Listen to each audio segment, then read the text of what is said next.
Op 1 Maart 2024 het die afvaardiging van die Russiese ambassade in Suid-Afrika onder leiding van die ambassadeur meneer Ilya Rogachev 'n besoek gebring aan Utrecht in KwaZulu-Natal. Dit was om die nagedagtenis van Russiese vrywilligers te eer wat aan die Tweede Anglo-Boereoorlog deelgeneem het. Die rektor van die St. Sergius Ortodokse Kerk in Midrand, Daniel Logovoy, het 'n hulle gehou vir diegene wat tydens die konflik gesterf het. En dit is gevolg deur 'n kraanslegging seremonie by die Leo Pokrovsky monument, sowel as die muur van herinnering met die name van 90 Russiese vrywilligers. Die geleentheid is ook bygewoon deur verteenwoordigers van die ou pastorie museum en lede van die plaaslike gemeenskap. Leo Pokrovsky was een van meer as 200 Russiese vrywilligers wat na Suid-Afrika gekom het om die boere in hulle stryd teen die Britse koloniale onderdrukking te help. Hy is aangestel as bevelvoerder van een van die boere-guerrilla-eenhede en het roem verwerf as 'n dapper offisier, waarvoor hy die rang van kaptein toegeken is. Leo Pokrovsky is op Kersdag van 1900 in 'n skermutseling doodgeskiet toe hy en sy manne die Britse garnisoen in Utrecht aangeval het. Na 'n kwart eeu na sy dood het sy medesoldate 'n monument opgerig om die Russiese offisier te herdenk. Tot vandag toe brei die ou pastorie museum gereeld sy versameling uit, insluitend die plasing van nuwe artefakte wat verband hou met die deelname van die Russiese vrywilligers aan die Tweede Anglo-Boereoorlog.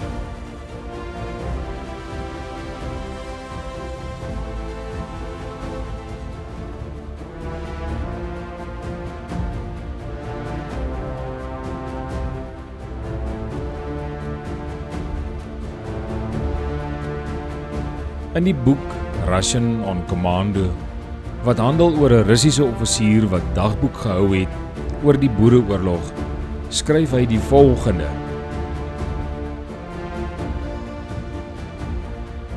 For 6 solid months I fought side by side with the Boers, lay with them in the trenches. Their blood and brains clotted my eyes when deadly shrapnel struck comrades close by. Together we endured all the deprivations and adversities of commando life. They shared their last rusk, their last sips of water with me, and I learned to love and respect these stern and unfriendly looking, childishly good-natured, wholeheartedly courageous and profoundly religious men.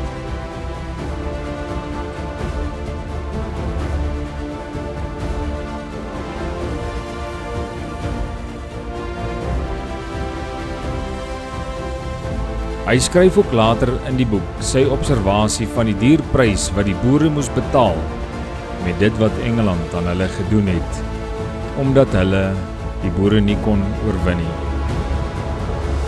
Hy sê, The Boers paid a heavy price, the destruction of their state, the devastation of their farms and property, the suffering of the women and children, languishing in captivity in the concentration camps.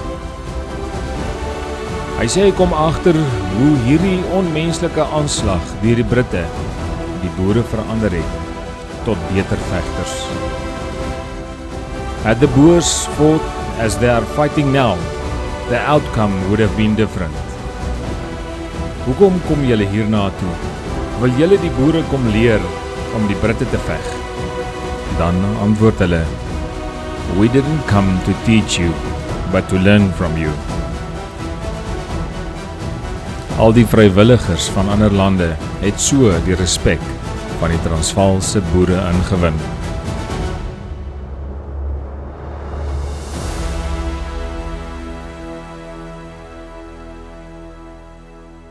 En so sluit die boere hierdie plegtige geleentheid af, saam met die Russiese delegasie. Die Russe met vodka en die boere met lekker boeremusiek.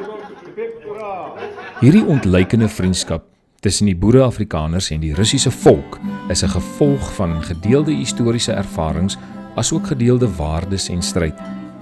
Beide gemeenskappe, wat ook beskawings van diepdenkende mense, word gekenmerk deur 'n geloof in God 'n onwrikbare werksetiek en 'n toewyding aan die bou van 'n voorspoedige toekoms vir hulle nageslag.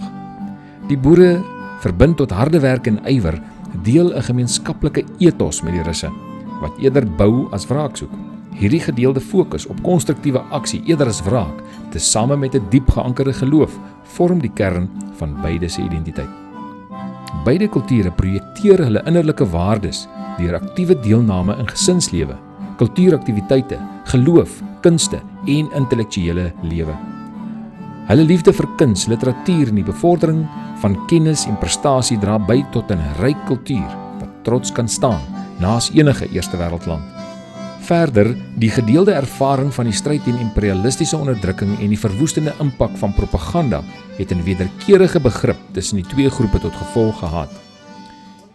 Die siel van die boer weerspieël die kernwaardes wat ook die Russe kenmerk, naamlik konservatisme, geloof, eerbaarheid, respek vir ander kulture en 'n liefde vir hulle kultuur en geskiedenis.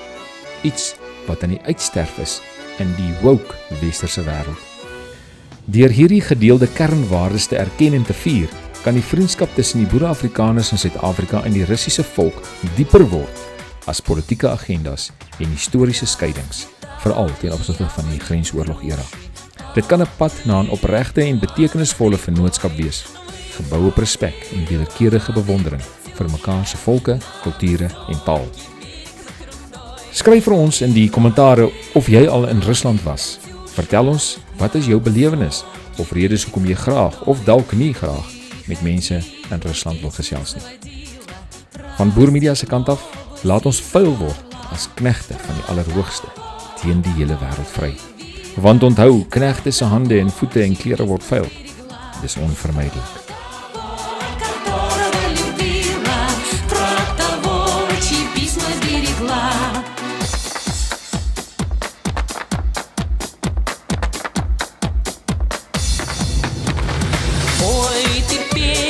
Песенка девичья, ты лети за ясным солнцем вслед и бойцу на дальнем пограничье от Катюши передай привет.